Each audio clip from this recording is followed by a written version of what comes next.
Claudia had everything: a loving husband, a beautiful child, and a stable life most people only dream of. But what happens when you start taking it all for granted? What happens when a friend's stories of freedom and excitement make you question your happiness? This is the story of my sister Claudia, who made one of the biggest mistakes of her life. She thought she was escaping boredom, but instead, she stepped into a spiral of regret that cost her everything she loved. Why did she throw away her seemingly perfect life? What role did her best friend, Thelma, play in her downfall? And how did she cope when her ex-husband moved on with someone else? Stay with me, because this story isn't just about Claudia. It's about how easily we can lose sight of what truly matters. By the end, you'll see why it's so important to appreciate what you have before it's too late.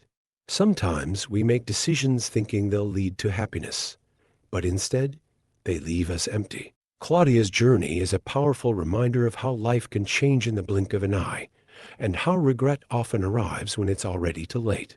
You won't want to miss this. Claudia's life seemed perfect, but perfection can sometimes feel mundane when you start listening to the wrong people. Her best friend, Thelma, was the kind of person who glorified single life. She'd talk about wild nights out, meeting handsome men, and the thrill of having no one to answer to.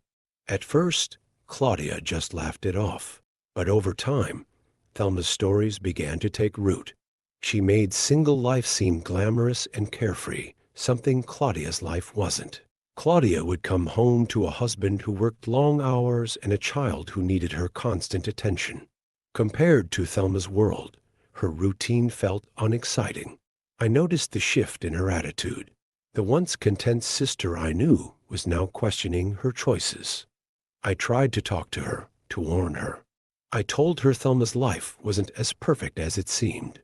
Many of my friends had seen Thelma out, desperately seeking something serious, even though she pretended to love her independence. But Claudia didn't want to listen. She became convinced that her life was stagnant, that she was missing out. Eventually, she made the decision that shocked all of us. She asked Peter for a divorce. Peter was heartbroken. He couldn't understand what went wrong. He had done everything to support Claudia, to build a loving family. Our parents were devastated too. They begged her to reconsider, but Claudia had made up her mind. She told us, "I feel trapped. I want to live while I'm still young. I don't want to look back on my life and regret not having fun." The divorce was finalized quickly. Claudia got custody of their son, and Peter moved out of their home. It was painful to watch, but Claudia seemed happy, or so she wanted everyone to believe. She threw herself into her new life, spending nights out with Thelma, laughing and dancing until the early hours. At first, she loved it. She enjoyed the freedom, the attention, and the thrill of being single again. But in a small town like ours, word travels fast. It wasn't long before people started talking. Everywhere I went, I heard whispers about my sister's wild new lifestyle. The reality of her choices began to sink in. She had traded stability for fleeting excitement. Her nights out weren't as fun as they used to be. She started coming home exhausted, her energy drained. And slowly, she began to realize that the life Thelma sold her wasn't as fulfilling as it seemed. At this point, she started avoiding family events and even dodging calls from friends. Her cheerful facade was slipping, and people began to notice. Meanwhile, Peter, who was always kind-hearted and respectful, was working to rebuild his life. He joined new groups, made new friends, and eventually started dating again. Claudia noticed his transformation and grew resentful. It wasn't jealousy at first, it was regret. She realized how much she'd taken Peter for granted, but her pride wouldn't let her admit it. Instead, she would criticize him behind his back, telling our family he was too eager to move on. Deep down, though, she envied his ability to find happiness while she was still searching. One day, I confronted her about her bitterness. I told her, "Claudia, you're living the life you chose. No one forced you to divorce Peter or to pursue this freedom. you thought would bring you happiness. If you're unhappy now, you need to reflect on why you made those choices. She didn't respond right away, but I could see the wheels turning in her mind. This wasn't the life she had envisioned, and now she had to face the reality of what she'd lost. As time went on, the cracks in Claudia's new life became impossible to ignore. At first, she shrugged off the exhaustion and the whispers about her nightlife. She kept telling herself it was worth it, that she was living the life she'd always wanted. But the thrill began to fade, and the harsh realities of her choices came into focus. Claudia started to gain weight significantly. Her nights out turned into nights of indulgence, where comfort food and drinks replaced the fleeting attention she once sought. She wasn't the vibrant, confident woman she'd envisioned. Instead, she was someone trying to mask her unhappiness with distractions. Meanwhile, Thelma's life took an unexpected turn. She found a serious relationship with a man 15 years her senior. While Thelma settled into a more stable life, Claudia was left to navigate the consequences of her decisions alone. She began to grow bitter.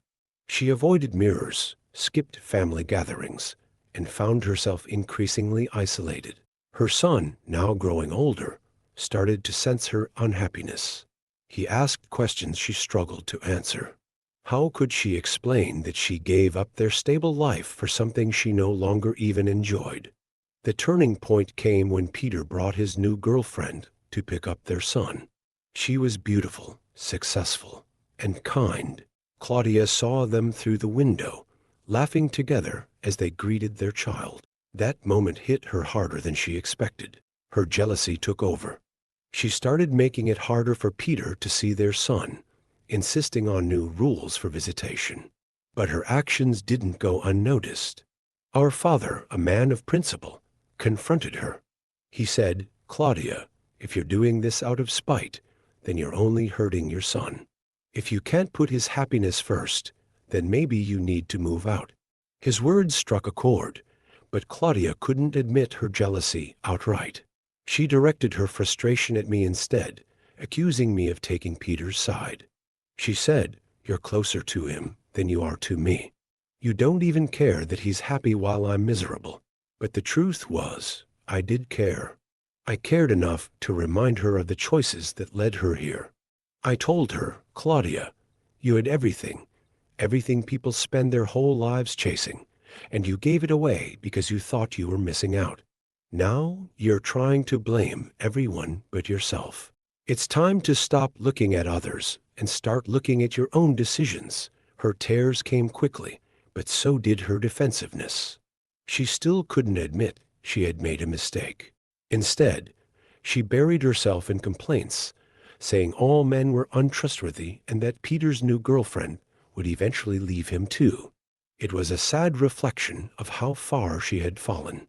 As Peter and his girlfriend's relationship grew, Claudia's insecurities deepened. Every interaction with them became a painful reminder of what she had lost.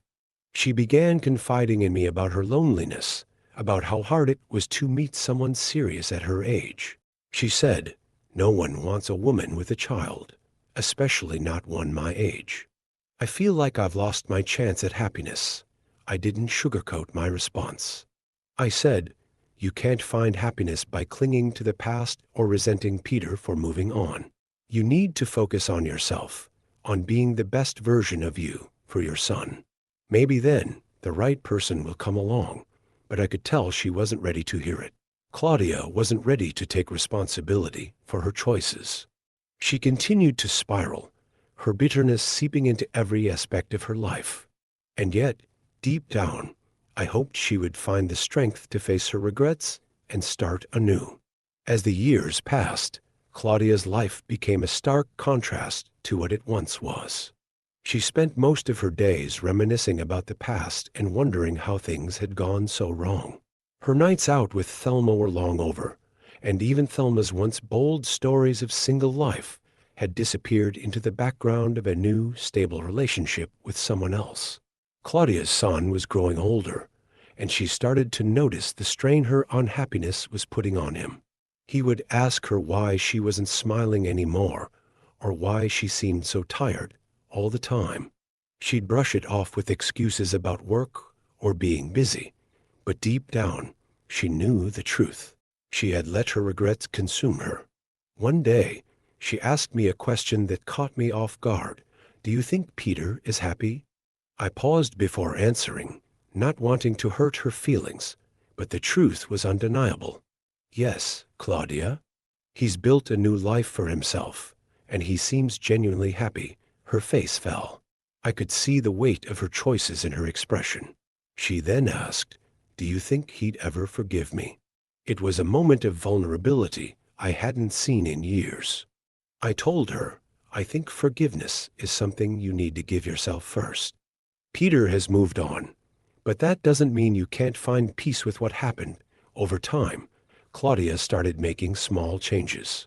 She began focusing more on her son and less on her regrets. She even joined a support group for single parents, where she found others who are rebuilding their lives after divorce. For the first time in years, she began to open up and reflect on her mistakes without bitterness. One evening, during a family dinner, Claudia made an unexpected announcement. She said, I want to apologize. I haven't been the best mother, daughter, or sister these past few years. I let my regrets get the best of me, and I took it out on everyone around me. I'm truly sorry. Her words left us stunned, but it was clear they came from the heart. That was the turning point we had all been waiting for. Claudia began taking steps to rebuild her life, not for Peter, not for anyone else, but for herself and her son. She started working out, eating healthier, and taking care of herself. She even picked up a new hobby, gardening, which she said helped her feel grounded. Slowly but surely, she began to regain her confidence. Although she never got back together with Peter, she made peace with the fact that their chapter had closed. She stopped trying to interfere with his life and even extended an olive branch to his new partner, who graciously accepted. It wasn't easy, but she knew it was the right thing to do, not just for Peter, but for herself. Claudia also started setting goals for her future. She told me about a dream she had of starting her own small business, something she'd always wanted, but never pursued. With the encouragement of her support group and family, she began taking steps toward making that dream a reality. Watching her find purpose again was inspiring. Claudia's journey is a powerful reminder that life doesn't end with regret. It's true, she lost something precious, but she also found something invaluable, herself. Her story teaches us that while we can't undo the past, we can choose how we move forward. To anyone watching who feels like they've made mistakes they can't come back from, know this: it's never too late to change. You can rebuild, find happiness, and create a new story for yourself. Don't let regret define you. Let it motivate you. Thank you for watching until the end. If this story resonated with you, please like, share, and subscribe. And remember, happiness comes from cherishing what you have and learning from what you've lost.